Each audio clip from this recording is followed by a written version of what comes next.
છેતરતી નહીં છેતરતી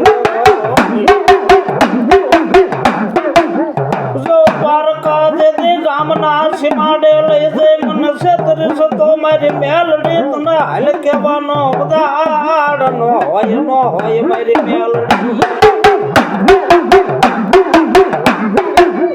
એ